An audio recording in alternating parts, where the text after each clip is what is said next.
Olá, seja muito bem-vindo a mais um vídeo do canal A Bíblia Diz. Eu sou Fernando Campos e hoje nós vamos estar falando sobre o servo em ação, o Evangelho de Marcos. E eu quero convidar você para assistir a mais este vídeo. Gostaria de pedir a você também, que pode estar entrando no canal por agora, para que você estivesse se inscrevendo também, deixando aí as notificações ativadas. E também, se você gostar do conteúdo, você deixasse o seu like, porque dessa forma o YouTube vai começar a divulgar este vídeo para outras pessoas e assim a gente pode alcançar um maior número de pessoas difundindo aí a palavra de Deus.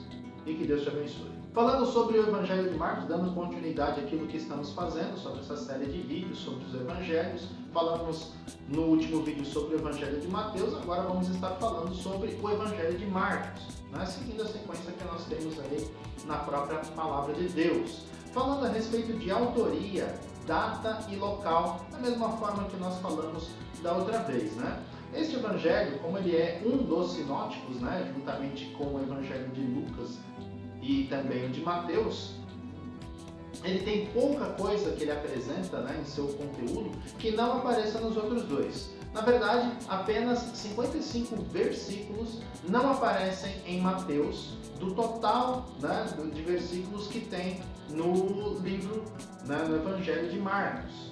E destes 55 versículos que não aparecem no Evangelho de Mateus, existem apenas 24 que não aparecem em Lucas, ou seja, é bem pouquinho, tem coisa de 30 versículos aí que realmente seria material que não aparece em nenhum deles, Por algum tempo, esse evangelho foi considerado meramente como um resumo dos outros dois evangelhos, que seriam apenas o de Lucas e o de Mateus, que inclusive deram origem a uma teoria, uma das teorias da composição dos evangelhos, de que só haveriam esses dois evangelhos como sinóticos e que o evangelho de Marcos teria vindo depois, resumindo o conteúdo desses evangelhos, tanto de Marcos quanto de Mateus.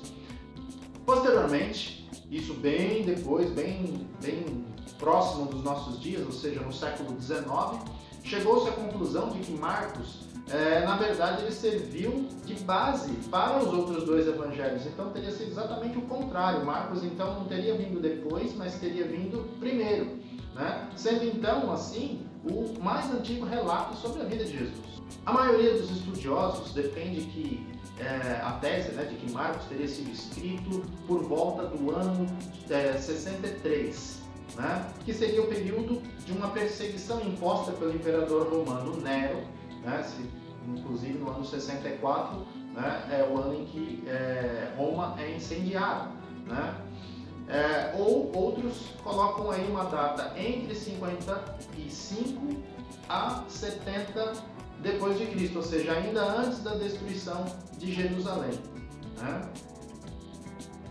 Com relação à autoria, o nome completo do autor deste evangelho era João Marcos, João sendo o seu nome judeu e Marcos o seu nome romano. Ele era filho de Maria, que hospedava os discípulos em sua casa. Aquele cenáculo onde eles estavam reunidos lá no livro de Atos, no primeiro capítulo, seria o lugar onde Maria seria a proprietária daquela casa, ou seja, já era uma família, vamos dizer assim, bem abastada na época. Outro detalhe importante, isso aparece também, é repetido lá em Atos capítulo 12, versículo 12, como lemos aqui, considerando ele a situação, resolveu ir à casa de Maria, mãe de João, cognominado Marcos, onde muitas pessoas estavam congregadas e oravam. Para ter muitas pessoas tinha que ser um lugar grande, então estamos falando aí do mesmo lugar que aparece aqui, em Atos 12, 12 e também em Atos capítulo 1, versículo 13, que é o lugar onde vai falar dos discípulos, no caso apóstolos, ali estavam reunidos juntamente com outras pessoas, Maria, mãe de Jesus, outras mulheres, e os irmãos de Jesus, importante notar isso. Ele também era parente de Barnabé, Marcos, então, parente de Barnabé, como lemos lá em Colossenses capítulo 4, versículo 10. Saúda-vos Aristarco, prisioneiro comigo, e Marcos, primo de Barnabé, sobre quem recebestes instruções. Se ele for ter convosco, acolhei-o. Então, além disso, ele também era, como lemos aqui, colaborador de Paulo e talvez tenha sido discípulo de Pedro, né, que o menciona em sua primeira carta, que diz assim: aquela que se encontra em Babilônia, também eleita, vos saúda como igualmente meu filho Marcos. Ele está falando de Marcos, chamando como se fosse filho na fé.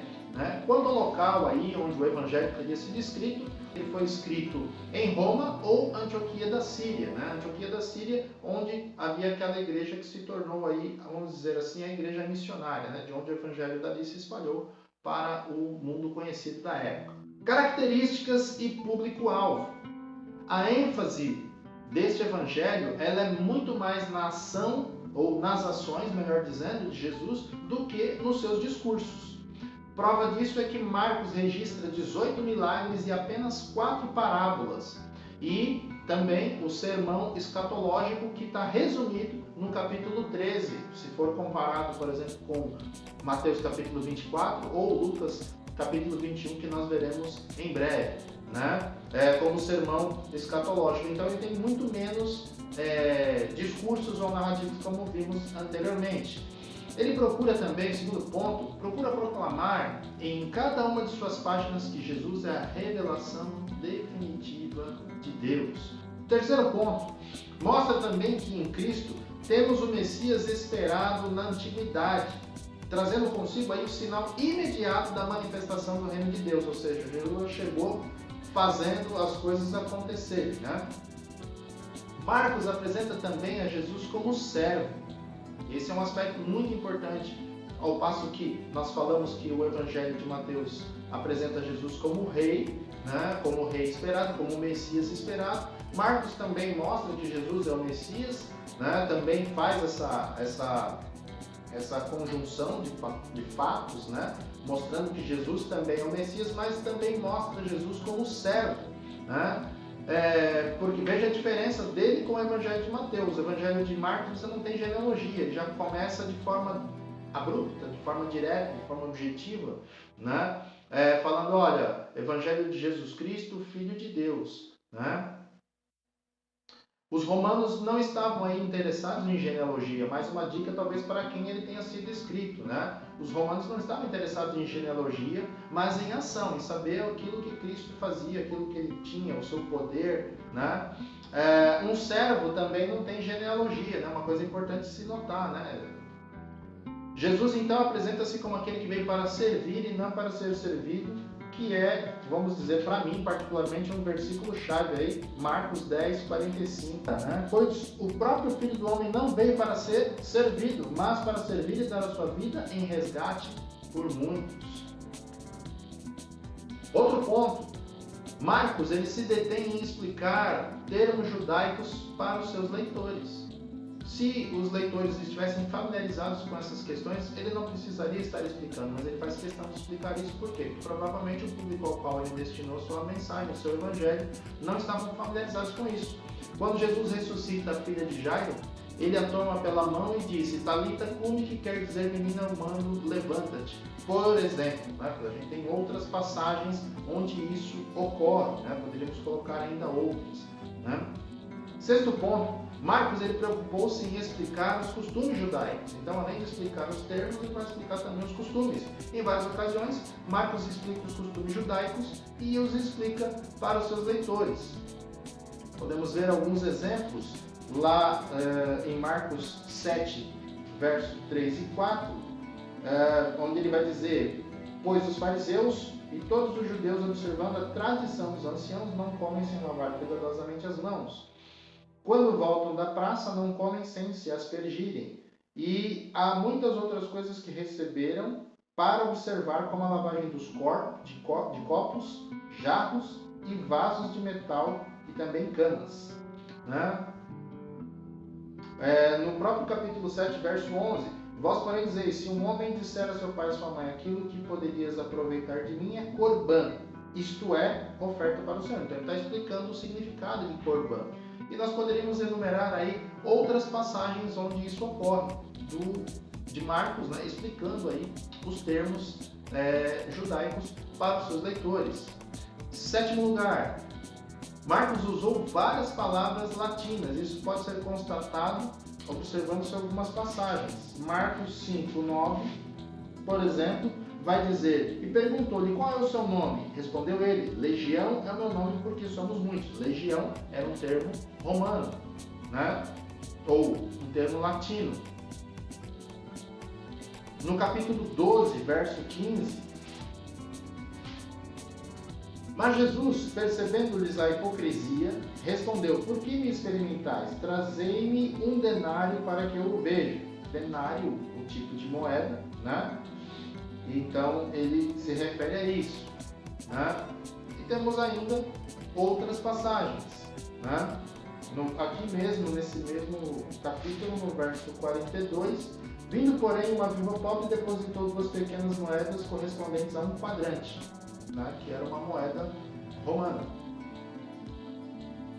Marcos, então, o 8º ponto, Marcos foi o evangelista que menos citou o Antigo Testamento. Por exemplo, ele não cita em seu evangelho o termo lei. No lugar, Marcos usou a contagem de tempo romano. Podemos constatar isso lá no capítulo 6 de Marcos, verso 48. E vendo-os em dificuldade a remar, porque o vento lhes era contrário, por volta da 4ª vigília da noite, veio até com eles, andando por sobre o mar, e queria tomar-lhes a dianteira. Os romanos tinham 4 vigílias, dividiam o dia, o período, em 4 vigílias, né? E não como os judeus que dividiam, acho que em 3 períodos, se não me engano. Vigiai, pois, não sabeis quando virá o dono da casa, se à tarde, se à meia-noite, se ao cantar do galo, se pela manhã. Então, ele está dizendo, dividiu aí em 4 períodos, né? Todas essas evidências, então, todos esses apontamentos vão indicar para nós que Marcos realmente escreveu esse evangelho para os romanos. O propósito, então, de Marcos ao escrever esse evangelho foi revelar a Jesus Cristo como Filho de Deus, como ele diz lá no primeiro versículo. Evangelho de Jesus Cristo, Filho de Deus, mostrando aí a sua condição, né, como Filho de Deus, como Messias, né, comprovando, ela foi comprovada, ela vai ser comprovada, né, Jesus como Filho de Deus, comprovada pelo seu poder sobre as doenças, sobre a morte, sobre a natureza, sobre os demônios, sobre as tradições legalistas. Então, uma série de coisas, Jesus vai mostrar o seu poder, a sua prerrogativa divina. Outro ponto, o propósito também seria para encorajar os romanos ou cristãos romanos perseguidos, mostrando Jesus como servo sofredor, ou seja, fazendo com que os seus leitores pudessem se identificar com Cristo, né? Encontrando nele similaridades, mostrando para eles que, poxa, se Jesus, sendo quem era, sofreu, por que nós não poderemos então sofrer, né? Como lemos em Marcos 10:45, o próprio Filho do Homem, né, que seria esse o verso central, chave, ele não veio para ser servido, mas para servir e dar a sua vida em resgate de muitos, né? E Marcos também faz uma identificação deste servo com o servo sofredor, ou com o servo apontado lá no Velho Testamento de Isaías 42, que fala sobre o servo, né? E aí vou colocar na tela um modelo, né, de estrutura, uma sugestão, né? Essa é uma de tantas que a gente poderia colocar, cada livro, cada comentário a respeito do Novo Testamento, ou um comentário sobre o próprio livro de Marcos vai trazer uma divisão diferente, mas eu achei essa daqui interessante, né? Bem simplesinha, para a gente poder colocar para facilitar a leitura. Eu vou colocar aí na tela, onde vai falar sobre o prólogo, né, que é o início do livro, depois a pregação de João Batista, no primeiro capítulo mesmo, né? O prólogo é do capítulo 1, do 1 ao 15. Você tem a pregação de João Batista, que é do 1 até o verso 8. O começo do ministério de Jesus, que vem do verso 9 ao 15. Depois você tem a Jesus apresentado como Messias, do capítulo 1, 16 até o 8:30. E aí você tem a subdivisão disso. As atividades e os ensinamentos de Jesus. Lembre-se que esse evangelho é muito dinâmico, então você vai ter muitas coisas acontecendo rapidamente. Às vezes, num curso aí de 3 capítulos, você vai ter diversos milagres, curas, diversas ocorrências, né? Proclamação do reino de Deus, a letra B, do 3:13 até o 6:6. Jesus se revela como Messias, do capítulo 6:7 até o 8:30. Jesus, o Filho do Homem, Jesus aí mostrando a sua humanidade, né? Do 8:31 até o 16:20. Aí nós vamos ter Jesus anunciando a sua morte, do capítulo 8:31 até o 11:11.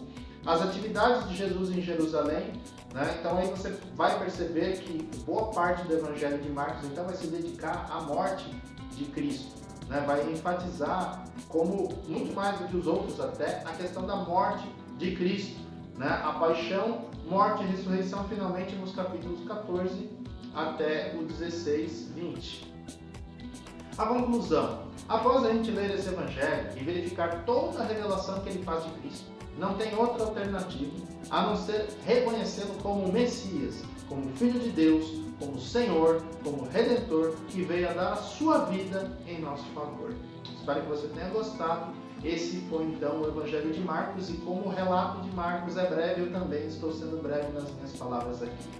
Até a próxima.